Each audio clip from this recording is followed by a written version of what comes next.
Hey everyone, how we doing? Um, Looks to be like we're live now. There we are. Well, we'll take a moment and see if a few people drop in. I know we're a little bit later than we are normally. I think usually our shows ended half an hour ago. hmm Um, but in the meantime, while we're waiting, I'll introduce our guest. We've got J.M. Brandt, one of the writers that worked on Swamp Dogs. So, Yeah, why hi. don't you give us a little bit about yourself? Sure. I am an Angelino, a Los Angeles native. I've been writing professionally for, boy, almost a decade now, on and off, as a freelance writer. And Swamp Dogs is my first comic book and just my second published work of fiction. Right? Um, do you want to mention where else you write? I know where else you write, and Tyler told me that that's kind of a dirty word, and that, but I didn't think it was a dirty word because it's a well-known place. So if you don't mention it, I will. So Oh, yeah, yeah, no, of course. Yeah, no, I formerly one of the main websites that I wrote for was screenrant.com, which is um, an entertainment website of the highest order. yeah, But yeah. in addition to news writing, they also have listicles, which yeah, in a lot of ways, clickbait is a dirty word, but I found it a lot of fun to write and Yeah. very informative. And there's a reason that they're really popular, which is uh, they might be a little bit of like an attention whore, sort of a way of getting people to click, but they can also, if they're well written and well researched, be really informative and really entertaining to read. So Yeah, I agree. I I agree. did my best. I did my best. I made it to a Wikipedia article as a cited reference at one point for the show Legion. So, as far as I know, I'm still on the Wikipedia entry for Legion just because of my writing about the show. And yeah, it's fun and it's not something I'm ashamed of. No, why would you be? You got paid for something and it brought enjoyment to people, so hey, it counts. Yeah, yeah.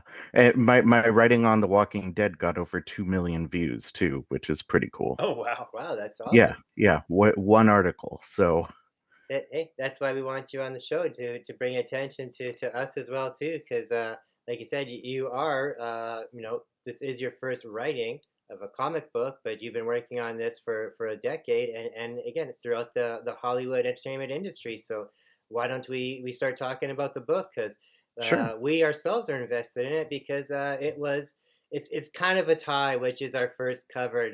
They both kind of came out within like a few days of each other. One was Uh, supposed to be let's one. just call it my book. I do. We'll We call just it call it my book. most of the time we do. But yeah, Okay. yeah. So go get it's from Black Caravan, for which is a imprint of Scout. So you can tackle the question any way you want. If you want to just do about the Sure. story first, or if you want to talk about how it's like to work with the imprint of Black Scout, but it's dealer's choice. Go for it. Okay, yeah, sure. Well, let's see. The book is about a young lesbian couple, Ayana and Violet, and a goofy stoner metal band called the Grunch versus voodoo-powered undead Confederate soldiers. hmm The title Swamp Dogs refers to the undead soldiers, which are liches and not zombies. Uh, I know that they look like zombies in the first issue, but they get weird after that. It's an old school grindhouse horror movie spread out across 5 issues, Yeah. and there is the possibility of a sixth issue being added. Oh, And so that's our first scoop of the night. I know we oh like yeah, to, yeah, yeah, yeah. yes. So now it's Yeah, gone from a you heard five it issue here series first. to a 6 issue series. Yeah, we were talking about it just because we're basically we're just like a grindhouse movie, a very kind of slow burn. We're teasing horror. We have horrific images. We have moments of it, but it hasn't been out and out a gore fest yet. With the first issue and even with the second issue, it's a lot of character development because I just like the idea of developing characters before hacking them to pieces. Right. And so yeah, so we're talking about adding a sixth issue just so it's not a complete bloodbath for 2 issues straight without there's still character development and story in it, but just Yeah. evening it out a little bit more. Yeah. I know I've enjoyed the first issue so far. No, thank you. I'm, kind of biting at the, or chomping at the bit there to get to the second issue, which I know has been a little bit of an extended wait between the two. I believe it's in mid-January now for that, right? I believe, is it January Yeah. 10th, Yeah, 13th, it's something like that? January 19th is the street 19th. date Yeah, for it. yeah. Okay. And yeah, that's actually something that's part of the Scout and Black Caravan ethos is with every book they delay the second issue by an extra month, so that way you can pre-order through Diamond and Lunar at the same time as picking up the first issue. Oh, Basically, their thinking is, and I agree with this wholeheartedly. Their thinking on the matter is that why would somebody go ahead and pre-order the issue 2 for a series that is brand new, especially for a brand new creator, without really having read the first issue? And normally, that's how books work: is you have to get in on the second issue before the first one is even released. right. Um, which works for the big boys, it works for the Marvels and DCs and the known quantities. But with something like Swamp Dogs, the intrigue will bring people into the first issue, but realistically it's the story and it's the artwork and it's the heart that's going to keep people going with issue 2 and beyond. That's totally true. And buying, like not just buying, but from a customer point or Hmm. from somebody who likes to review independent books a lot like we do, that having that extra month in there gives you time to read it, and then gives you a chance to order that second one or buy that second one without being Right. sold out and having to pay exuberant second market prices. Because nowadays that Yeah. happens so much. Yeah. It's very true.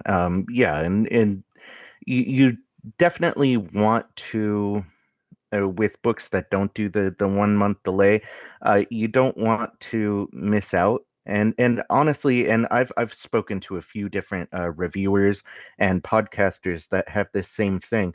Don't give up after the first issue. And I'm Right. not assuming that people are giving up on my book after one issue, because I'm pretty sure everybody's going to be hooked. But by the same token, I think it's just fair with every book to give it, 3 or 4 issues to really get it going. Because um, as a storyteller, I can tell you it is not easy to get everything out in 20 to 24 pages. Right. It's a very, very um not artificially constrained, but I guess at this point a little bit artificially constrained medium, that way. Hmm. It's like doing an obstacle course, right? Like you're giving yourself this like 20-page limit where there has to be a soft ending at the end of each issue to make it seem like a complete story in and of itself, but continue the main story and keep people engaged in order to get to the next issue. So it's a high degree of difficulty sort of writing. Right. And I know with this. Oh, hold on. Before we start the Oh, next bit there, okay. we're Sure. gonna restart the call again, just Okay. because your sound is coming through super clear, but you did freeze up. Okay. Okay, but yeah, your picture wasn't that bad of a picture though. No, It was. I left it. I left it while we had that last Oh, okay. question. It I did. wasn't like mid blink. No, Okay. No, was it? Or your no. You mouth's just not All look right. like you're open? giving a death stare. Oh, So we'll okay. call you back in I'll 2 seconds. all right. I'll do that when we get back on too. Okay, awesome. All right, now you're There. moving again. Yeah, that I can tell that one's the pixels are dancing around. There you go. Okay. Okay.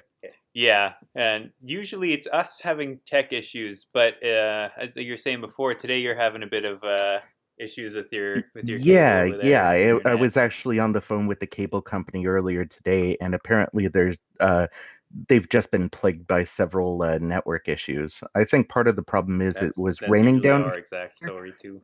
Yep. and it never rains in Los Angeles, and so probably even the people that normally uh, are going into work instead of working from home or working from home, and it's just a strain on the Oh yeah. work or something. Okay. So hopefully it's So better. I'm not frozen anymore. no, you're Okay. Nope. no everything Nope. is good. You're good. Yeah. Okay. Okay. So what I was going to continue on with my question is, so again, we know this is 6 issues now. What, and I know that you have intentions to expand this as a universe. This is kind of like we want to turn it into like you want to turn it into like a horror anthology universe and stuff. Do you have some other things lined up in the works for us already? Because I have seen some rumors online in a couple interviews and stuff, and that one of them might be called War Pigs. Yeah, yeah. Yeah, yeah. I'm not exactly shy about it, but I don't want to reveal too much. But we have plans for actually 3 ongoing series that spin out of this. 2 of them have been plotted out pretty well right now. Um, Basically, uh, the events of House of Crows introduces the world to the Swamp Dogs and introduces the Swamp Dogs to the world, as it were. And nothing is ever the same after that. And so we go near future after the events that happen in House of Crows, and we have something called Pets Unleashed. And I do have to stay mum on why it's called that. You will have a better idea after issue 4.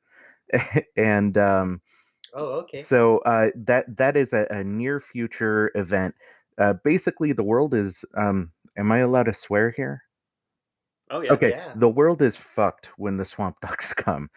Like, yeah, basically, it's a disaster for everybody.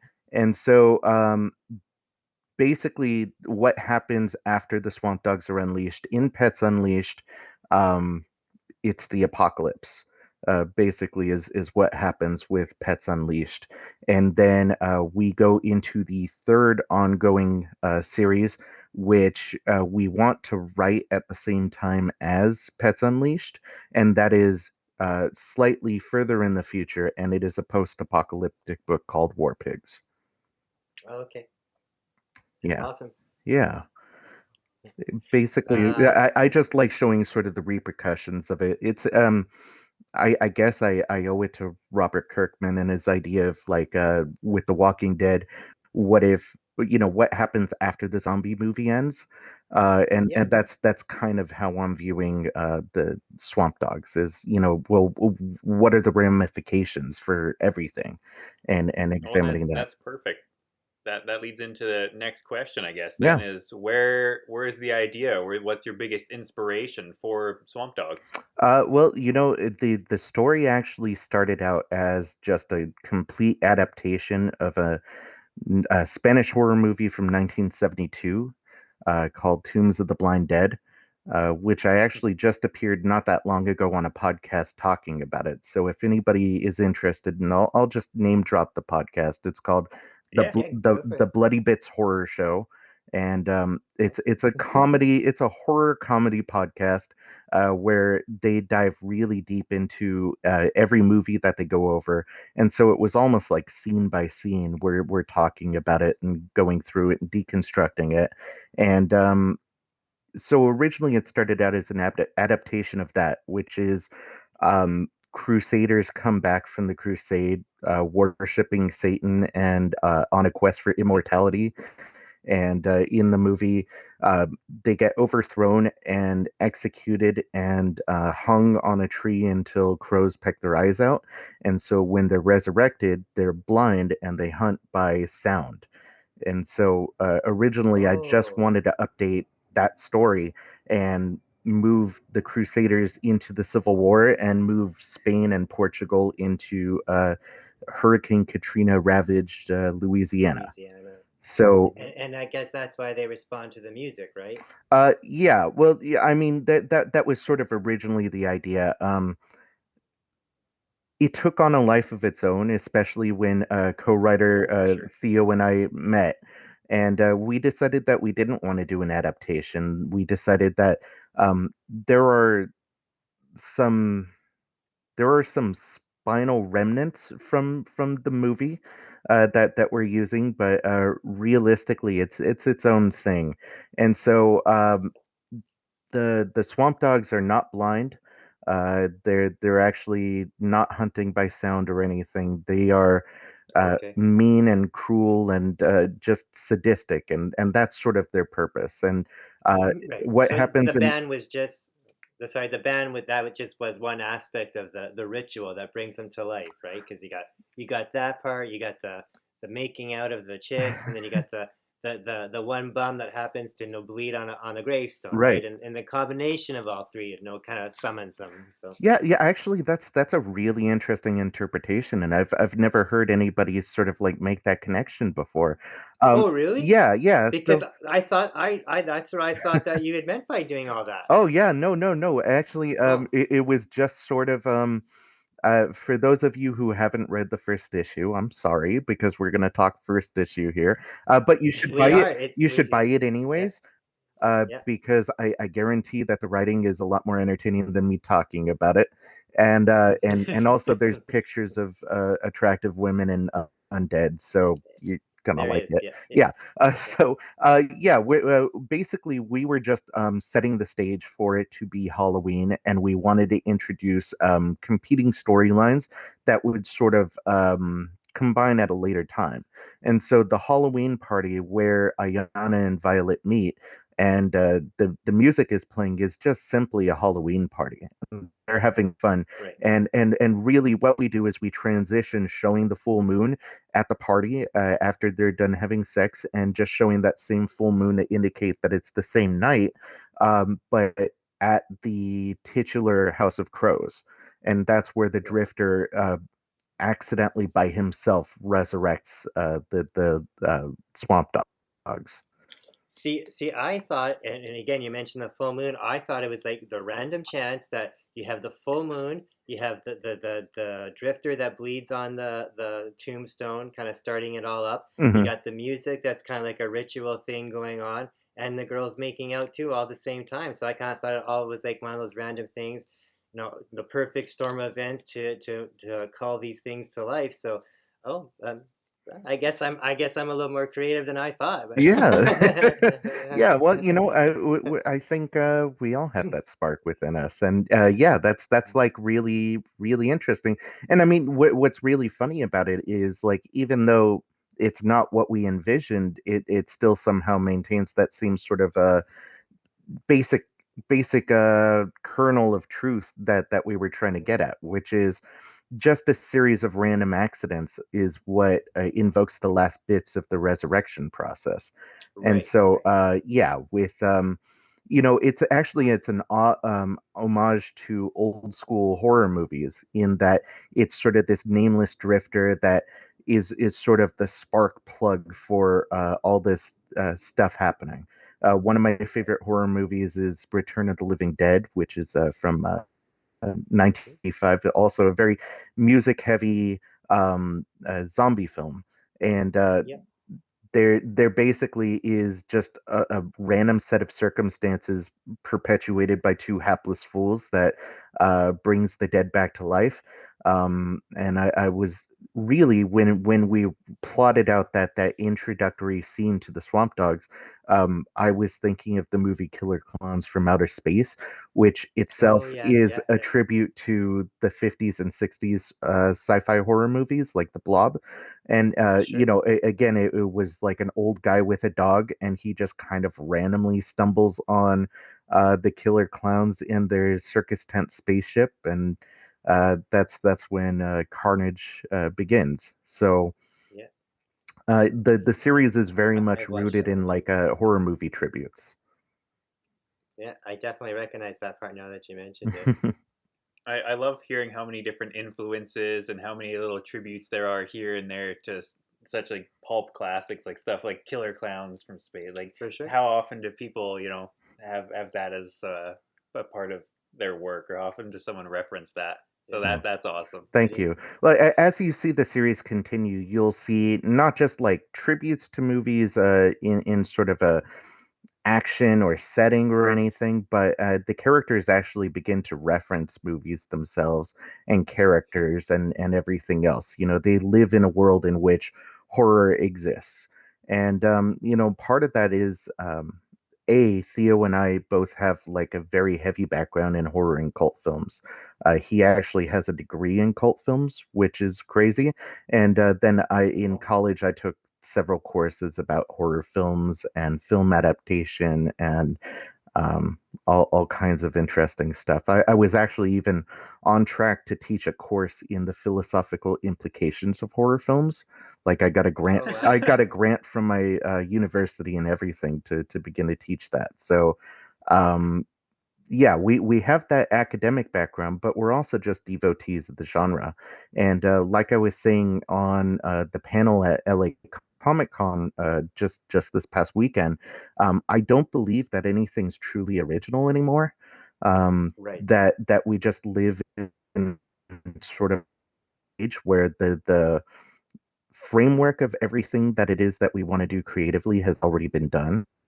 And so we're just sort of building off the backs and shoulders of giants. And so why not let your influences bleed through a little bit?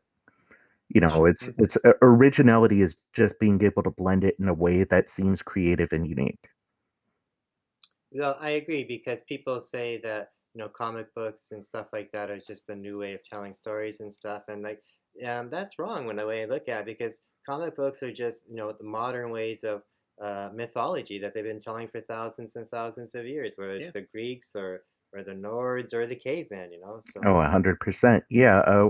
One of my favorite books of all time is Scott McCloud's Understanding Comics, and it's like a very engaging way of sort of figuring out sequential storytelling and sequential art, and he brings it back to the cave paintings as sort Right. of like first evidence of sequential art. You know, they're Yeah, telling for stories with sure. pictures. You Mhm. know, we're all just evolved cavemen, basically. What now you kind of mentioned, the grindhouse part of the book and stuff like that. Hmm. I see the book as a kind of like a dark comedy, kind of a Scooby-Doo gang, grindhouse type of thing. Who are when you're writing this book and now when you're trying to like sell it, who is this book geared towards? And do you find like by doing stuff like you're doing tonight, talking about it, do you find that more people are drawn to it, or is it still the same group? And Yeah, but those are Well, while good you think questions. of the answer for that, it's fine. I'm gonna restart it again Okay, because I'm this time frozen your again. frozen is a little bit of Yeah. a silly face. I Okay, was gonna leave it, but yeah. Okay. your Yeah. mouth is Yeah. half open. Oh, Okay. okay. We'll give you a second. All right, Okay. sure. All right. I think next time I'll just leave it. Hopefully, it's a better face. Okay. Yeah, and if Okay. you have to call back, I'll just like I'll put on a mask first or something, and that way you don't have to worry about my face being frozen in a way. Yeah. So in answer to your question, Nathan, Yeah. basically the book is not for everybody. Like, I wish it was. I wish that, you know, I started out with something that was super marketable, to a general audience, but it really isn't. It's a mature story. It's a story that, you know, really honors its sort of like old school horror movie roots. It So does. it is for fans of horror. It's for fans of black comedies, like you mentioned. It's for fans of stoner comedies or sort of those like dumb comedies. Like if you like super bad, you're going to enjoy this. If you like Kevin Smith movies, you're going to enjoy this. You know, maybe not the blood and guts part, but the rest of it definitely. For sure. I think there's enough humor in it where you're going to forgive the blood and guts part, even if that's not your cup of tea. And then I would say it's for fans of heavy music. You know, we definitely sort of have like a heavy metal vein going through the entire thing, not just Mhm. the Black Sabbath lyrics in the first issue, but you know, main characters that have that sort of Scooby Doo vibe that you were talking about. Um, are a metal band, and so you have that sort of a dynamic and those kinds of personalities there, and really just the imagery that we present throughout the course of the book is very much rooted in heavy metal. And then, honestly, because we have Cuber Ball, who's immensely talented as an artist, it's for lovers of beautifully drawn women too. Yeah. Exploitation films and horror films were not shy about being a little on the lascivious side, and we're not ignoring that either.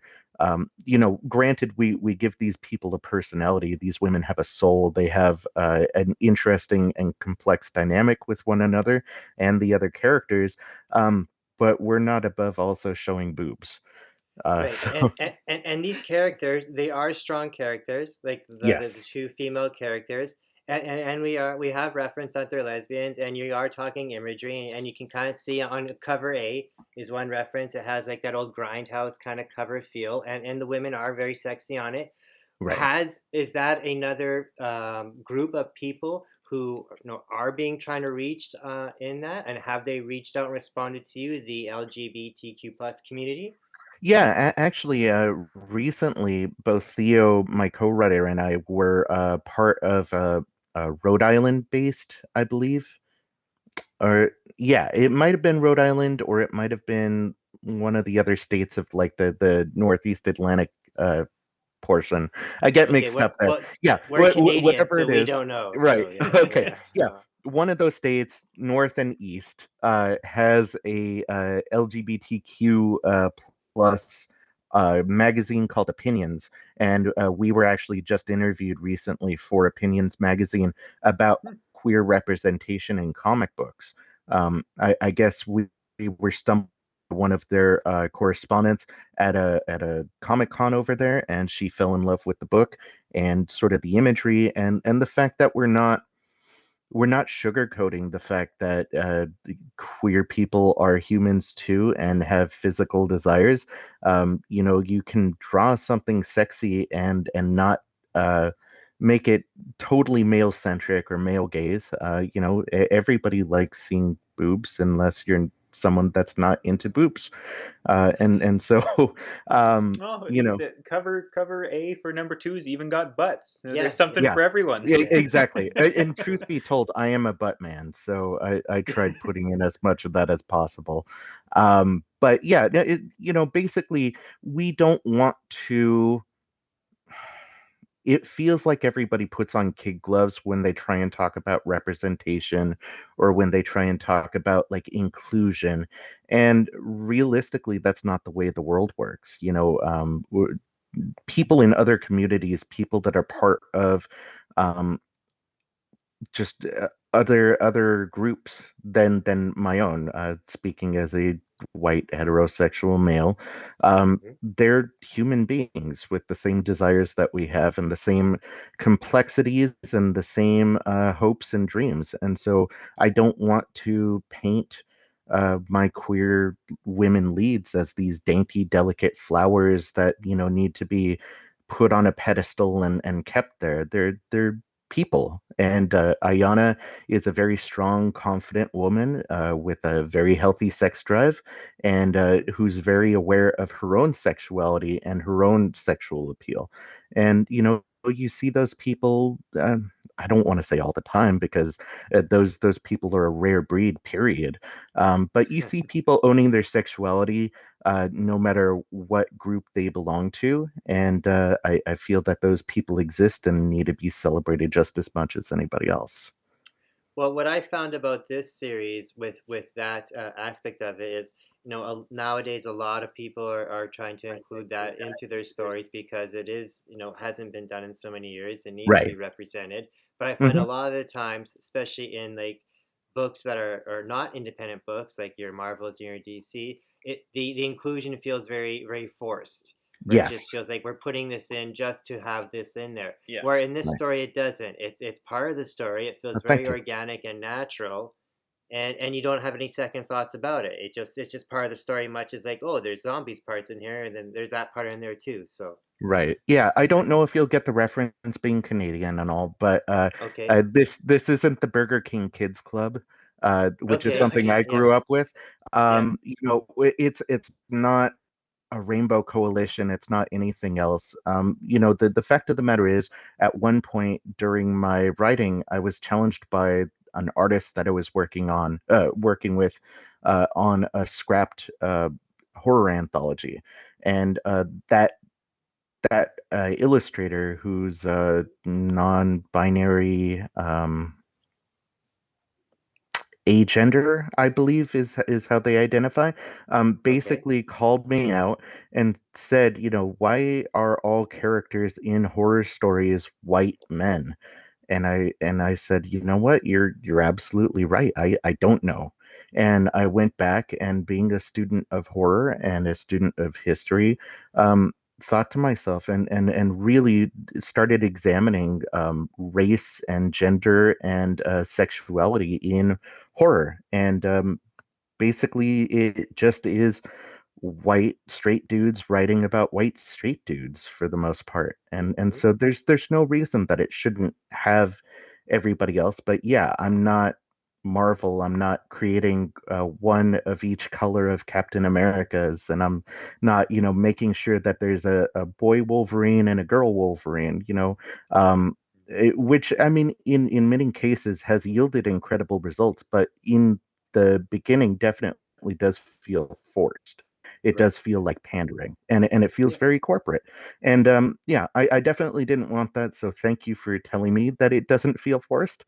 No, Um, it doesn't feel like I said, it feels organic. Like it just feels mhm, like it's just two people who meet at the party and start making out. It doesn't feel right, like the story is already going on. Then all of a sudden, like, oh, we're gonna make these two people gay, Hmm. and then continue on with the story. Like it's there from the beginning. It's not quite as abrupt as like right now, Superman's son. All of a right. sudden he's gay now, and it's Yeah. this huge thing. Or like you had mentioned, every color of whatever of Captain America, Hmm. and Hmm. there's a gay. I think he's Latino Captain America now too. Right. Yeah. And it's Yeah. just they feel really forced, like you said, just corporate. Hmm. Although I do want to go on record here and say Okay. that I think Sam Wilson as Captain America is the greatest decision Marvel ever made. And the Yeah. worst decision that they ever made was pulling the rug out from under him and reinstating Steve Rogers as Captain America. I think Hmm. honestly the mantle should have been handed over. He's much cooler, his costume's better, it makes sense within the continuity. And the Sure. people that are into this idea of like legacy for legacy's sake, um, go back and read back issues, man. Like, characters need to be updated, and the Sam Wilson as this sort of polarizing character was just like, I thought, really really smart, and I think it was Nick Spencer who was writing him best. I Yeah, I I thought that agree. that was really cool. But yeah, going back to that, yeah, absolutely. We just wanted it to be a statement of fact, and going back to our roots, black exploitation is a big part of our sort of Hmm. casserole gumbo of uh, inspirations. And so I was thinking of a strong Pam Grier type lead for Ayana. Yeah, for sure. Obviously there's differences, but Foxy Brown and all of her uh, jail movies and Arena and everything else. She's just this cool, strong, confident woman who knows that she's the hottest thing on earth, and I like that. The woman that plays Misty Knight in the Netflix series is a woman Mhm. I think like that. I don't remember her name, but you know what I'm talking about. I guess you don't remember. Okay. I was So trying to think, but I can't remember her that's name. okay. So we know the book is 5/6 issues. This Mhm. series actually had an ash can, which is pretty rare for an independent nowadays. What was the idea behind the ash can? Was that more of you wanted the ash can, or Black Caravan wanted the ash can, or was it more of a marketing thing, or And not only Yeah. being rare, it was the first ash can in quite a while since COVID had started as well. for sure? Excuse me. Yeah. Honestly, it was a Black Caravan thing. Okay. They had talked about wanting to do ash cans of all their books, and being a child of the '90s and having my Wizard magazine collection at home, and my actually, I think I have two different versions of the X-Men 2099 ash can. Like Oh, I have a blue foil and I have a red foil, okay. and Oh, I've never seen yeah, a red. yeah. They actually, I think I got it at Things from Another World, which um as a kid was one of my shops and turned out to be one of our 19 exclusive partners for issue 1. So I Oh thought that wow. was pretty rad, coming And full and circle and like that was that. going to be a question we'll get to as well about your covers and that. But Sure, yeah. uh, um, while we're talking about the issues and that, do you have a favorite issue that you have written so far? What Uh, number? yeah, actually, to be perfectly honest, I think my favorite issue is issue 2. Hmm. And while it's a little light on the blood and gore, it still exists, folks. It does contain the. Actually, I was reading it earlier today, just because I was talking to a fellow creator that I bonded with over Must be nice LA to be able Comic to Con. pick up issue 2 and just read it.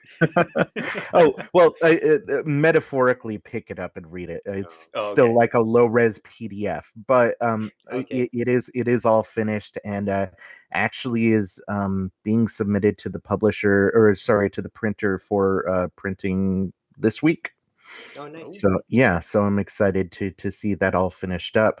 But yeah, I was reading it earlier today, and it's funny. It's really funny, and I don't normally laugh at my own stuff, but I laugh at issue 2, and on top of that, it's really touching. It really deepens the bond between Ayana and Violet. There's really cool horror in it. It's got the greatest horror splash page in comics. Uh, ooh. Ooh. yeah, I know I just kind of dropped that in. Uh, Yeah. anybody watching this right now, there is one of the all-time greatest horror splash pages in all of comics history in this book, and that's Okay, well, not an when the book exaggeration. comes out, we will display this page and we will put up a poll and we'll see how many people agree with that. So, Sure, yeah. Yeah, I honestly, I don't think, apart from people that are just being trolls, you're gonna have many dissenters on it. that's Um, pretty it's cool. kind of it's kind of got everything that you want from a horror book on this page, and just how it gets set up and how it resolves is very cool, I think. And That's awesome. yeah, and we haven't even gotten to like the real blood and guts part, which I think is cool. But yeah, issue 2 is by far my favorite. I want to say it, but I will say that Theo believes that issue 3 is our masterpiece. And that's an Now, issue that goes flashback, and it's mostly right. Civil War era imagery. And it's an explanation of all the different swamp dogs. It's an introduction to each one of them and their personalities and everything, and sort of how they came to be in the situation that they're in now. And I could be wrong, but is that not the issue where the major bad guy is introduced type of thing? Like the villain that we're all meant to hate or Oh, you're meant to hate every villain in this Oh, book. okay, Yeah, but yeah. So, but yes. So the idea behind the Swamp Dogs, and you're gonna find this out as time goes on, but basically they are the Civil War soldiers from the very beginning of issue 1. There's a total of 12 of them. They are the worst human beings imaginable. They were awful even by 1860 standards, even by Confederate standards. mhm, They were ruthless and they were the worst of the worst, and so they're hired as or commissioned as raiders for General Lee, to block a shipment supply shipments down the Mississippi and sabotage. So it's people that have no qualms about killing women and children, have no qualms about raping and pillaging just to like further the terror. They're terrorists, mhm. for better lack of a word.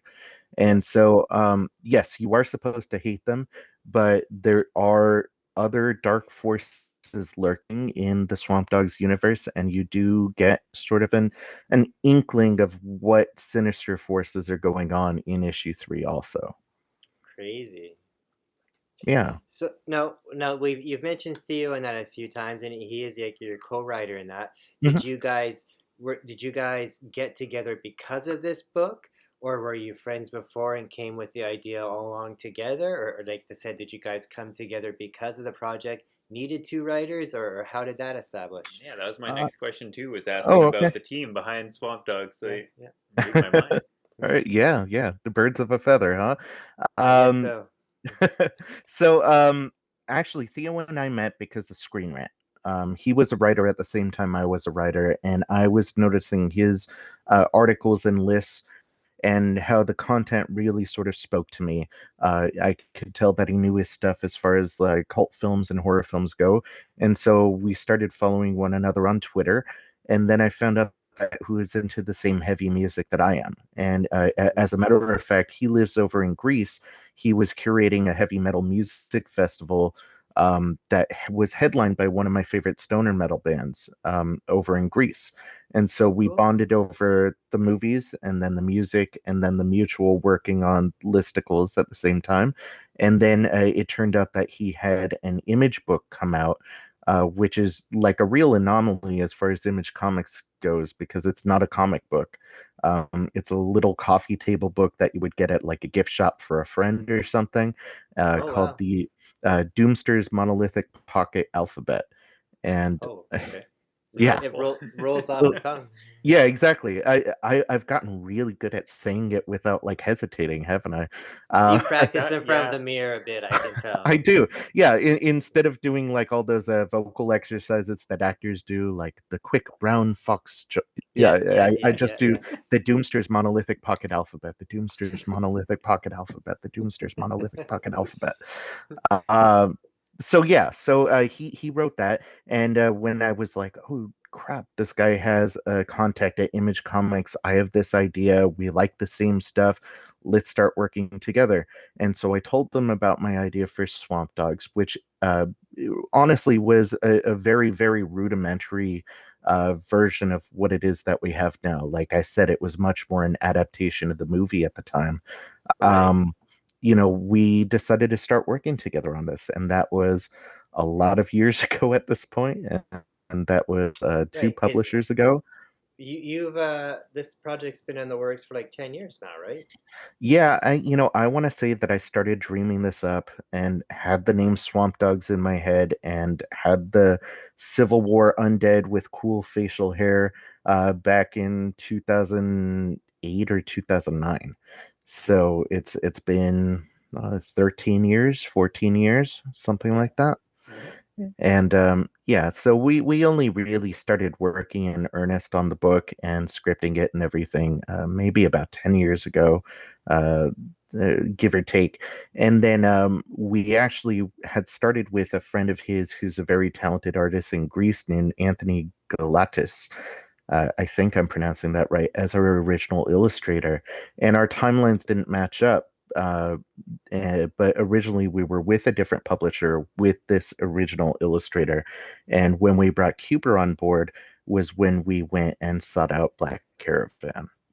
And that's my next question. So we know it's with Black Caravan, but which is an imprint of Scout. Mhm. How did that all happen? Like, did you guys approach Scout first? Did Black Caravan approach you because they have a horror feel to it? Did you guys shop other places first and didn't get in? What's your Right. story on that? Yeah, so there was a bit of a log jam as far as properties that overlapped a little bit too much over at Image. And so that's why the Image thing didn't happen, as far as I know. Or Image at puts out least a those. lot of books, like monthly. Like it's easy Yeah. to get lost there. Yeah. Yeah. Well, they at the same time they had Stray Dogs in development, and Stray Dogs and Swamp Hmm. Dogs is a little similar. And then they have a Hmm. horror Civil War book called Two Moons that also was coming out around the same time. So, I um, read both those books. Two Moons is quite enjoyable. yeah, actually, it's next on my list to start reading after I'm finishing up Uzumaki by Junji Ito right now. Okay, okay. Yeah, which is awesome. If you guys haven't read it, it's really cool. I have not Um, read that one. Okay. I mean it's pretty sick though. Okay, sounds good. Junji Ito is probably the one of the top five darkest minds I've ever read anything by, Oh and wow. that's saying something. Yeah. So yeah, so we did try Image first, but Scout was on sort of that next wave of submissions that we sent out. And at the time, we didn't know about Black Caravan. We just knew that Scout had put out some very interesting horror books and that they were a publisher very much on the rise and seemed to be headed in the direction that we liked. We like up and coming. We don't like stagnant, and we don't like the people in decline. And so they just seemed to be headed in the right direction. They were getting development deals, which I also like the idea of. And so we went with them and we got reached out to by Rich Woodall and Joe Schmalke, the co-publishers of Black Caravan, and they basically informed us like, hey, Scout has this horror imprint that's coming out in October, and that was October 2019, I think, at the time. And they had told us that they love our book and almost wanted to sign us based on the cover alone, but that they loved the interior and that they loved our pitch, which we've actually shared a few pages of on social media. Yeah. They said it's the coolest, most professional pitch they've ever seen, and they just saw a lot of potential in it. They are pretty convinced that it's going to be picked up for a movie or a TV show or something. They like the merchandise aspect of it, and Yeah. they're big supporters and believers in the book. So Joe Schmelke is one of the runners of Black Caravan, because I didn't realize that, and we review like a lot of Black Caravan books and Scout books Mhm. and that, and know he's had quite a few up there, Joe Schmelke, and I had no idea that he actually is one of the runners of it. Yeah. It's Oh, okay. done by Rich and Joe, Hmm. who I believe collaborate specifically on the Electric Black is their book together. Well, and Um, I think he does We Don't Kill Spiders as well, which is yeah, another one we Joe yeah. Joe does We Don't Kill Spiders, and he also Hmm. does Cherry Blackbird, Yeah, that's which are another one both of my Black Caravan favorites. books. Yeah. And Rich also has Gods of Brutality, which is Oh, a I Black love that Caravan book book. too. Yeah, Those are all my favorites, man. yeah. Well, during the meeting before they signed us, they said, basically Swamp Dogs is everything that we put together an imprint to publish. Like that's Hmm. what we believe in. We're big horror fans ourselves. We're creators in horror. We love this like sort of like drive-in aesthetic that you guys have going for yourselves. And so they were just really excited to put out our book. And it was sort of their faith and their enthusiasm that put them over the top as opposed to a couple other publishers that we were looking at. So, with the series going forward, Hmm. it with the series going forward now, is it going to be the same creative team throughout with the spin-offs and that too? Like, will both you and Theo be writing and have the same artist, or it'll be just one of you will tackle one will do the other, or artist team will change up, or? That's a really good question. The creative team is a very busy one. Uh, on down to the letterer Steve Wands, who does more books in a year than I can count, and definitely more than I can read. Hmm. As far as creative teams go, I love working with everybody, but I don't know, honestly, Okay. beyond these 5 issues. Okay. I would love to work with everybody again in some capacity. I don't know if it'll be on Swamp Dogs. I don't know if it'll be some or all of the team on the two different series. I don't know if I'm going to be writing both of the ongoing series myself. So that's Okay. kind of the cool thing about like having a very accomplished team that's very capable is maybe we can divide and conquer essentially. Yeah. Yeah, for sure. And that kind of leads into my next question too. So, this is your first, book writing that you've had published for comics, and with them, do you have an exclusive deal for writing just with them, or are you allowed to do other books? And do you have other ideas already in thought? Right, yeah, well, I think my strongest talent isn't so much storytelling, and it isn't so much writing as much as it is like ideas. And so I just have like 200 ideas just in a document, just sitting there waiting, a bunch of unfinished stories, a bunch of like started stories, aborted stories, all kinds of stuff. I do have a few pitches in with a few different publishers right now. I don't have an exclusive deal with Black Caravan, but if the Okay. money is right and Black Caravan's interested, I'm listening and willing to hear out some sort of an exclusive deal. But yeah, I've been in talks with other publishers and everything, and I this definitely isn't the last that you've heard of me. Nope. It's only the beginning, and I make mention of that in my interviews and stuff is I firmly believe that horror is not going to be the same after the Swamp Dogs. And that's not just talking about the property itself, which I think will become iconic in its own right, but also because people now know who I am and they're going to want to hear more from me. And I think that they're going to be happy with what they hear. Cool.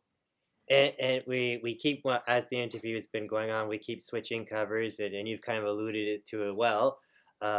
This being a number one had 19 exclusive covers. That's a lot of covers, especially for a brand new book. Did you get to have input on any of those covers? And what did you think of that Hugh Rockwood Nat Daddy cover there? So Yeah, yeah. Well, first off, I love the Hue cover. The one that you guys shared with Big Country Comics is yep. definitely one of my favorites, and it's one that's gotten some of the most positive feedback from the people that I know. Oh, Just the nice. perspective of coming from the inside of a zombie's mouth or an undead monster's mouth is just really cool. And as a matter of fact, I was talking to somebody at LA Comic Con just this past weekend about it.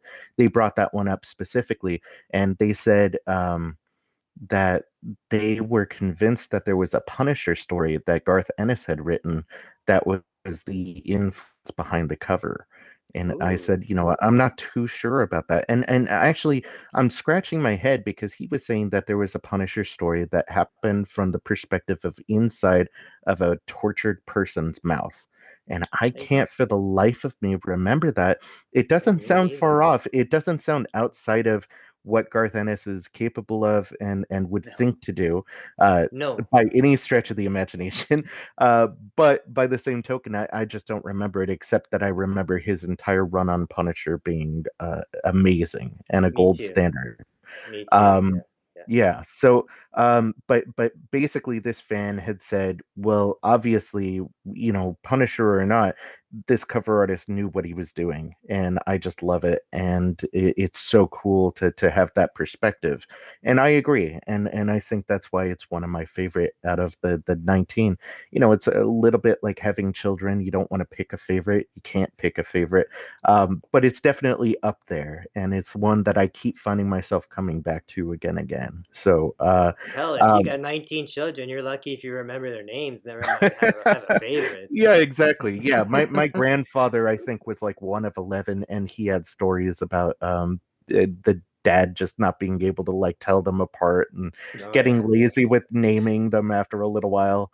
And so, yeah, it's not tough for me to tell them apart, definitely, because what I think is really interesting and special about the book is every single cover is different. Every artist brought something new to it. Every artist did something very different with the source material, and you can see what it is that grabbed them about the story. You can see what it is that interested them as far as perspective goes and how they viewed it, whether they view it more as a love story or more as a horror thing or more as a zombie book. You can even tell that maybe a couple artists didn't really read the book all that well. Um, but but I think I can think of the cover even that I know you're. which one you're Yeah. referring to as well. Yeah. yeah, well, I mean, basically everybody added something to the book, and I really appreciate that about the book itself, and it's an honor and it's humbling to see so many people have different perspectives and different interpretations of my creation. It's so cool to see my characters, get drawn up a dozen different ways, and Yep. I can't wait for that to continue to the point where Theo and I, even in the beginning, we had talked about doing an art book, like the art of the world of the swamp dogs. And Oh yeah, yeah, like a this, sketchbook type of thing. yeah, well, like one of my passions outside of storytelling and comics and everything is lowbrow art, pop surrealism. I know people don't like the term lowbrow, but basically, I follow a ton of really interesting, fascinating artists on Instagram and Okay. Twitter, and I would just love to see them work inside of the world that I create and handle the monsters that I'm creating, and is sort of give them a different outlet for their creative works. And so, with 19 different covers, 19 different artists, we have a pretty goddamn good head start on making an art book about the world of the swamp dogs. So at some point, we are going to probably send that to a crowdfunding site and try and Okay. get that in the works. I've been in discussions with several artists that I love that I just simply couldn't afford to do a cover for us. Right. And they're totally on board with this and are looking to contribute to the crowdfunding and get their own piece of Swamp Dogs lore in there. That's awesome. Now, Yeah, I have one more question, and then we'll sure. let Tyler have a question or two because it's part his show as well. And Yeah, I've been pretty quiet tonight, we'll but try not to take up too much more of your time. But I know Yeah, of with course. you living in California and the LA area, and know your connections to the Hollywood industry and that before with your writing and that. Hmm. Has there been people sniffing around swamp dogs already? Like I know every day a comic world is option this, option that. Like, have Right. you guys had some? What Scout does, or what Scout has, is really sort of an interesting setup where they actually have an agency representing them as far as intellectual properties go, and that's Mosaic Group, if I'm not Okay, mistaken. And so that's why you're seeing a lot of development deals coming out of Scout Comics, including just recently. And congratulations to Jonathan Hedrick and the team. But the Recount is being made as a movie. yeah, Um, we just saw that tonight. we've seen that tonight, and again, we follow a different podcast called Lords of the Long Box, and we've mhm. had your books on there featured in that. Oh, cool. Um, and I do a lot of speculations and stuff, and they had actually had heard that about 5 or 6 months ago, and Oh, okay. I had read that book when it first came out, and yeah, they did announce that again tonight. So, yeah, that's a great series. Yeah, no, it's a very, very. I've only read the first issue, but it's a very gripping first issue. Nice. Yeah, there have been sniffs. We haven't heard anything definitive just yet, and I can't really divulge details or anything. But let's say that there might be some sort of a video game tie-in at some point, maybe, if Ooh. the stars align the right way. And I really can't say more than that, but That's okay. That's awesome. that should be juicy enough Hmm. for your Hmm. viewers. But yeah, we fully expect this to get the treatment. That's not why we set out to write this in the first place, despite it starting out as a movie idea in its infancy. Right. But I do think it would make a terrific movie specifically, or what is it? The Electric Black was picked up by Starburns Industries Hmm. to become an animated horror series, and Yeah. I could really see Swamp Dogs because there's going to be some stuff that's going to be really tough to pull off with traditional horror movie effects, even practical effects, and so I could see it becoming an animated series at some point too. And Like, that's another series that I like as well as that Electric Black. oh yeah, We've no, covered. Electric Black is I've very read cool. both series. Tyler's only read the latest one, the prequel part. Yeah. Hmm. And again, I love that whole idea too. So, Yeah. yeah, I hope it goes either way, either live action, animation. I think that it could even be done even as like an audible type of thing. Like. Oh, totally. Yeah. No, 100%. My storytelling is very dialogue driven. I love the interactions between characters. I love Well, I also love visual storytelling, and that's one of my favorite things in comics, and that's like a heavy Japanese influence is Mhm. wordless storytelling. I love that. And actually, one of the biggest influences for my book is Cullen Bunn's The Sixth Gun, Yeah. which is Hmm. a Weird West series. Well, I think Um, we cover almost all of Colin Bunn's books on our show. oh, We do Yeah. okay. this one, so he's one of Yeah, our favorites. Yeah. yeah, I love him, and specifically that book really touched me and made me want to do a weird Western of my own. So look out for that in terms of my ideas coming up. That's cool. But yeah, but there was one issue of The Sixth Gun that was told almost completely wordlessly, or maybe it was completely wordlessly. It was like a snowbound issue. It involved a Wendigo, and it was fantastic. So I do like wordless storytelling, but I am dialogue driven, and so yeah, like an Audible or something like that, an audio podcast of some sort would be cool too. But really, I just want to see moving blood and guts from the book, and I want to see what people look like as my characters. Right. Because there are several real world influences for these characters as far as the look goes. And I just want to see how they get cast and everything would be pretty cool. That is cool. On our cover in particular, one of the characters there looks a lot like a friend of mine. Oh, is that We right? had her pose do the same little and it was almost identical. Very It close. was pretty funny. Yeah, yeah. Hey, Um, what is it? White Ash had a cosplay cover for one of their issues. I am totally on board with there being a cosplay cover for Swamp Dog. So if I your tried to friend swing feels the like idea of modeling, it. She wasn't down. well, let old JM talk to her, and I can be pretty persuasive. Hey, that's true. That's true. I have a little bit of a sad question for you, just because it's kind of comic book community related. Sure. Yeah. Um, George Perez made his announcement today there that his sickness has kind of become terminal, and he has 6 months to a year to live in that. And I'm just wondering on how that impacted you, because if you're anything like us, Tyler's quite young and I'm closer to your age. George Perez has affected a lot of us. He's a legend in the business. So. Oh, 100%. Yeah. Growing up, he was doing Avengers. Hmm. Is what I remember him doing best of all, and actually like the iteration of the Avengers that I like the best. Is sort of what I refer to as their golden period. Um, the news about anybody who comes to terms with something terminal is heartbreaking. But based on his statement, it sounds like he's in a good place about it, which is really important. There have been people in my life that have been given sort of a countdown clock, and I've been very close to them during that period. And it's a really unfortunate thing because you do know that your time has to end at some point.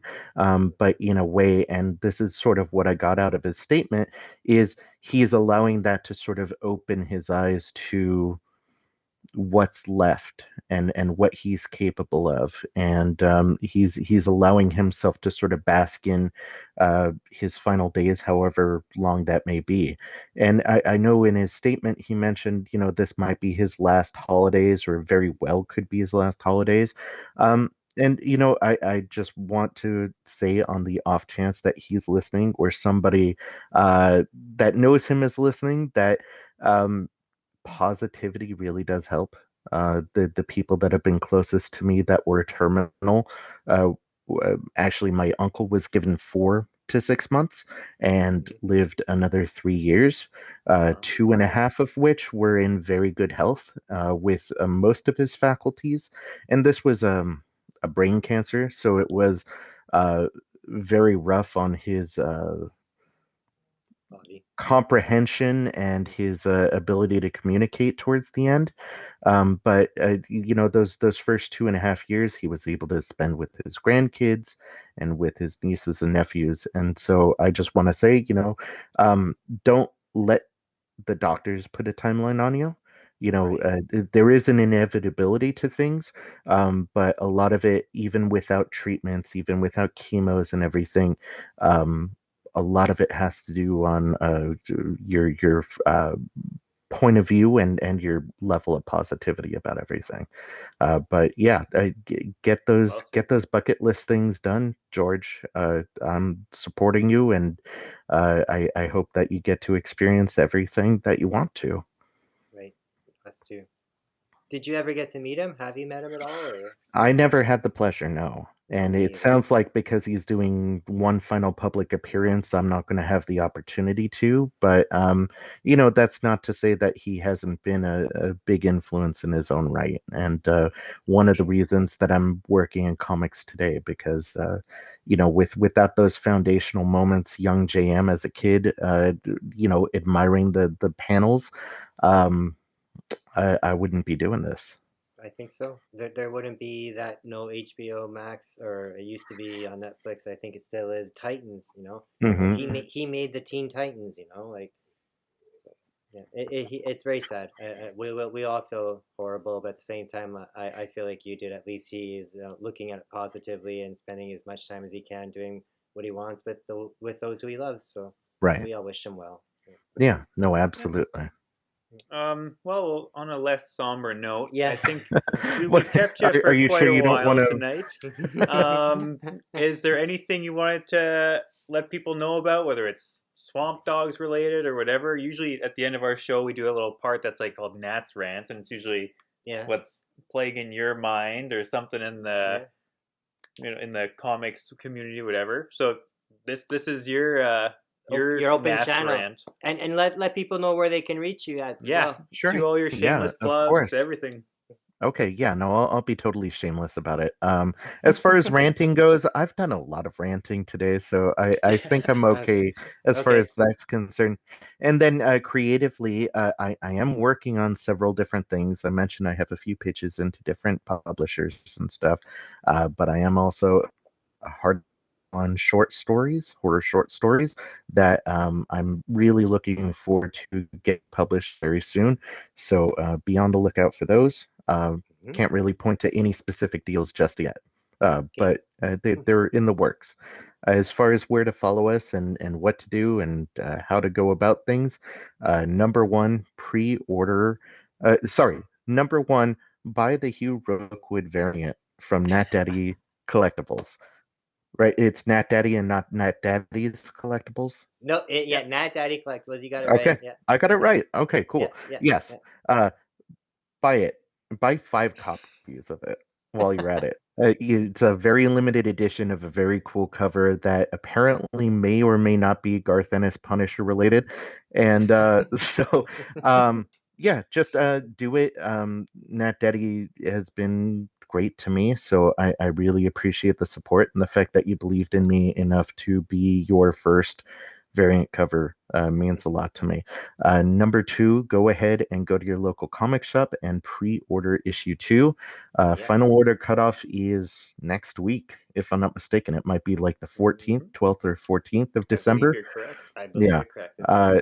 I believe the diamond code is NOV211659. Oh, that's If pretty good.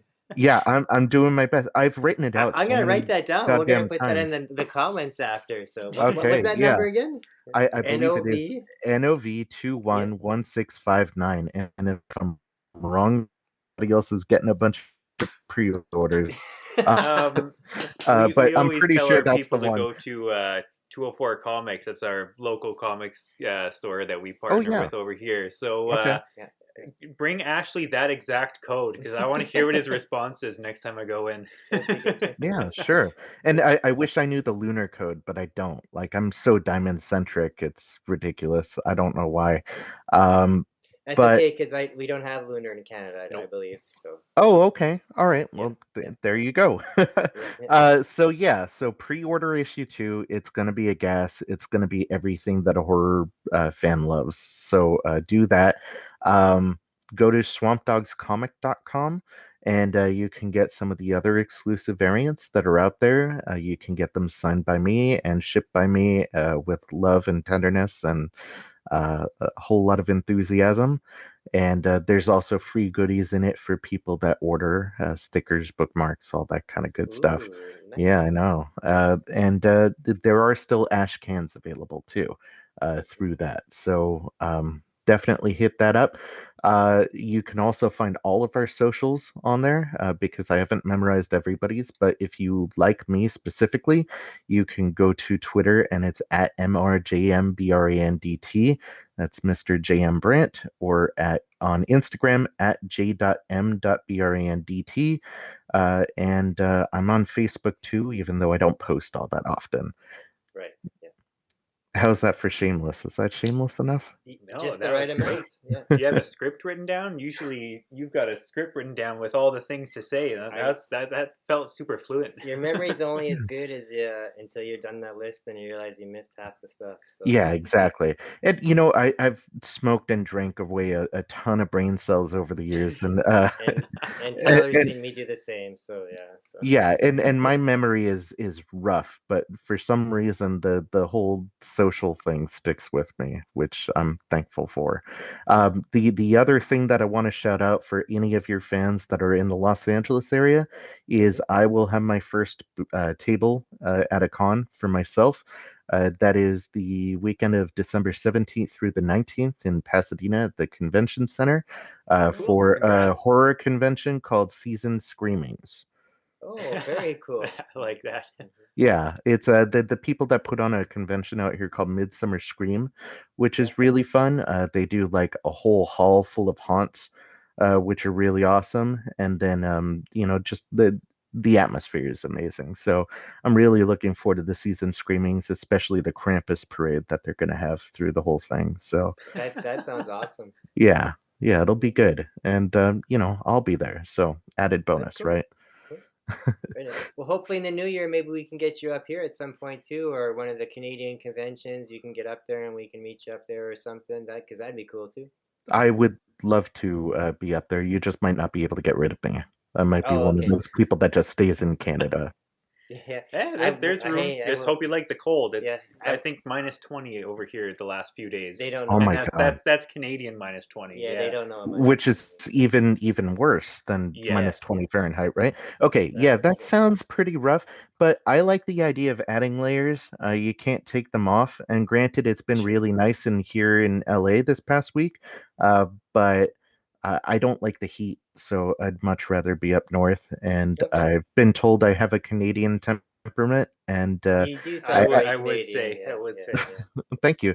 And somebody also once confused my accent for Canadian and was convinced I came from Vancouver. Well, I don't Uh, hear an accent on you, so maybe you sound Canadian. So when we talk to you, do we have an accent? say about. A boot. About. Yeah, no, actually, I think when we were setting up the call, I heard a twinge with just a couple words, but overall, no, Oh, okay. definitely not. But a lot of my friends, because I come from the San Fernando Valley, home of the Valley Girl, Yes, yeah. plenty of people have an accent that is similar to that. It's not quite as bad as the Frank Zappa song made it out to be, but it does exist. There are Valley boys and Valley girls, and that accent is prevalent in the people that I know and grew up with. And Okay. I don't think I've ever had that, but I do say like an awful lot when I'm not on an interview and doing my best not to and like my way through everything. Actually, that's one of the things I've been trying not to do, and I mentioned that to Tyler a few weeks ago. I say and stuff like that almost Mhm. every sentence. So Mhm. Oh, I okay. I do my best not to do that now. So It's No, almost a it drinking takes. game now. That sounds good. Yeah. Right. Anything to get plaster, right? Yes, yes. All right, Tyler, you end this, and JM, you hang on for a second. We'll finish up once Tyler's done. Sure.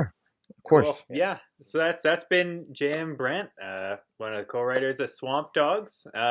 Thanks for coming on, and Thanks for thank having you me. for creating an awesome series. We look forward to the rest and We do. all the special projects that may or may not be coming in the future. We'll see everyone